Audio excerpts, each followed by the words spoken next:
নমস্কাৰ আপোনালোকক স্বাগতম জৰুৰ মা কামাখ্যা মেচিনাৰী আনিটি ভিডিঅ লৈকে আপোনালোকক আজি জনাম কেনেকৈ কম ইনভেষ্টমেন্টত হাই প্ৰফিটেবল বিজনেস আৰম্ভ কৰিব পাৰে এইটো হৈ গল কফুৰ বনোৱা মেচিন মানে কমফৰ্ট মেচিন এই মেচিনটোৱে প্ৰতি মিনিটত 250 পৰা 350 পিসেস উলায় আপোনালোকে যদি সৰু সেটআপ লয় তেন্তে 250 হৈ যদি আপোনালোকে বিচাৰে ডাঙৰ সেটআপ ল'ব ডাঙৰ সেটআপত আপোনাৰ 350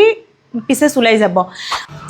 এই মেচিনটো একেবাৰে ইজি অপাৰেট হয় আপোনাৰ যোনটো ঘৰুৱা ডমেষ্টিক লাইন আছে ডমেষ্টিক লাইনত চলিব আপোনালোকে মেচিনটো চলাৰ কাৰণে এক্সট্ৰা কমাৰ্শিয়াল লাইন ল'ব লগা প্ৰয়োজনীয় নহয়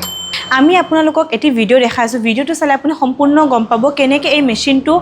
কফুটো ৰেডি কৰে কেনেকৈ বনাই গুটেখিনি আপোনালোকে ভিডিও চালে বুজি পাই যাব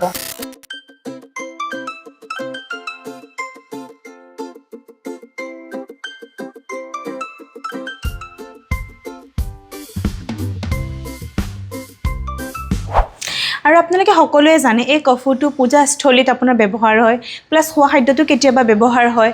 আৰু মেচিনটো চলোৱা ইজি অপাৰেট হয় যদি আপোনালোকে ভাবিছে মেচিনটো লম বুলি কেনে তেন্তে আমাৰ ফালৰ পৰা আপুনি ইএমআইত লৈ লব পাৰিব আৰু মেচিনৰ বিষয়ে কিবা জানিবলৈ বা সবিশেষ জানিবলৈ আমাক WhatsApp কৰক অথবা কল কৰক